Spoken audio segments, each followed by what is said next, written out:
Kevin Costner, the weathered cowboy of American cinema whose Yellowstone reignited his box office prowess, is entangled in a contentious legal fray that exposes the fragile fault lines of on-set intimacy. The Oscar laureate, directing and starring in the sprawling $100 million Western epic Horizon, an American saga, faces accusations from stunt performer Devyn LaBella, who alleges a violent, unscripted, unscheduled rape scene marred her experience doubling for actress Ella Hunt in Chapter 2. Filed in May, LaBella's suit catalogs 10 claims of negligence, harassment, and rights violations, painting a portrait of a production where consent crumbled under directorial whim. While a judge dismissed 2 counts, including sexual harassment and a Bane Act invocation, in a partial victory for Costner, the remaining 8 persist, setting the stage for a protracted battle that could redefine industry safeguards. Costner's counsel, the redoubtable Marty Singer, hailed the ruling as a step toward vindication, decrying LaBella's narrative as outlandish and mercenary. We were pleased to learn that the court granted our anti-slap motion in part, dismissing 2 of the plaintiff's claims, Singer stated, emphasizing the absence of any simulated rape, simulated sex, or sexual harassment. He portrayed LaBella as pursuing millions of dollars for agreeing to participate in the rehearsal of a single benign shot, vowing an appeal and ultimate triumph. The evidence is clear that they have no legal or factual merit, he asserted, framing the suit as a financial ploy from a serial accuser. Yet, LaBella's team counters with vehemence, labeling Costner's defense a desperate delay tactic from a panicked legal team. They cite irrefutable evidence, texts, calls, and an intimacy coordinator's scathing report, as bulwarks against what they term character assassination. The saga unfolded on May 2, 2023, during filming in Utah's rugged terrains, where Horizon's tale of frontier fortitude mirrors the personal fortitudes tested off-camera. LaBella, contracted under SAG-AFTRA auspices as Hunt's physical stand-in for stunts, claims the prior day's scripted rape scene, handled with rehearsals, a closed set, and coordinator Celeste Cheney, set a professional benchmark. The next day's iteration, however, allegedly devolved into chaos. Summoned without warning, LaBella lay in full-period garb, ankle-length dress over bike shorts, in a covered wagon. Per her account, Costner improvised, directing actor Roger Ivans to mount her, pin her wrists, and hike her skirt violently, exposing undergarments amid an open set teeming with crew. "I was left alone afterward, overwhelmed and in shock," she recounted. Compliance under pressure is not consent. Consent cannot be given after the harm has already begun. Costner's rebuttal, bolstered by declarations from cast and crew, insists on benign choreography. Ivans merely lifting the hem and swinging a leg over, positioning on all fours sans contact, nudity, or gyrations.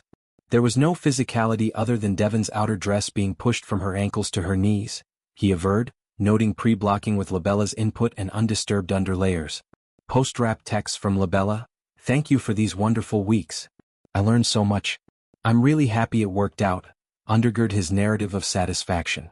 SAG protocols, mandating 48-hour notice for intimacy alterations and performer sign-off, loom large. Hunt's contract explicitly required Cheney's presence, allegedly flouted here. Cheney's incident report, appended to LaBella's amended June complaint, amplifies the discord. Detailing post-incident apologies to Hunt and LaBella as not formal or uniform, it advocates fuller accountability from Costner, First AD, and others. Production accommodated Hunt's coordinator recall and LaBella's emergency flight home for familial support, gestures Cheney deemed inadequate. Text between LaBella and Cheney the day after: "I wanted to discuss yesterday's abomination, probe lapses.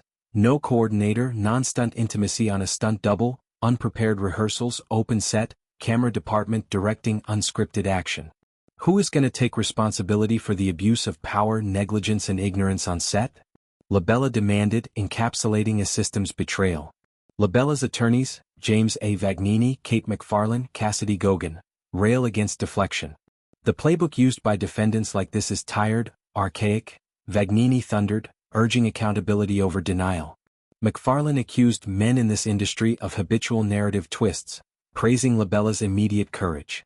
Gogan refuted Singer's serial accuser tag, clarifying her client's tuition reimbursement from a 2021 James Franco class action settlement, $2.2 million for exploitative Studio 4 practices, as unrelated. LaBella, then agency-less, had voiced concerns in a 2018 LA Times expose about promised roles dangling nudity, but never litigated personally. She has a glowing track record, Gogan affirmed, noting swift reporting within 24 hours and filing post-rap. Costner's August motion to dismiss entirely invoked anti-SLAPP protections against meritless suits chilling speech, submitting crew affidavits contradicting LaBella. Singer's initial denial branded claims, completely contradicted by her own actions, a shakedown from one with industry beefs. Yet, LaBella's June statement reframed her ordeal as systemic indictment. This case is not just about what happened to me. It's about a broken system that protects those in power and punishes those who speak out. Humiliation lingered, she said, but so did resolve. I stood up. I told the truth. And I will never apologize for demanding the bare minimum, to be treated like a human being at work. Horizon, Costner's passion project, a 4-chapter odyssey of Civil War-era expansion, mirrors this turmoil. Self-financed post-divorce, it stars Costner as Hayes Ellison, a drifter embodying rugged individualism. Chapter 1's middling June debut, $11 million opening, underscores risks. Chapter 2, delayed to 2025, now carries this shadow. Costner's career, from Dances with Wolves' directorial triumph to Field of Dreams pathos, has weathered storms, custody wars, tabloid tangles, but this probes deeper. Power dynamics in indie epics where budgets strain protocols. Broader implications ripple. #MeToo intimacy coordinators are de rigueur, yet enforcement varies on shoestring sets. LaBella's suit invokes Title VII, assault IAD, amplifying calls for reform. Costner's team eyes appeal, confident in facts. LaBella's presses on, evidence arsenal primed. As wagons circle in court, Horizon's vistas fade against consent's stark terrain. A frontier where heroism meets humanity's frailties, demanding reckonings long overdue.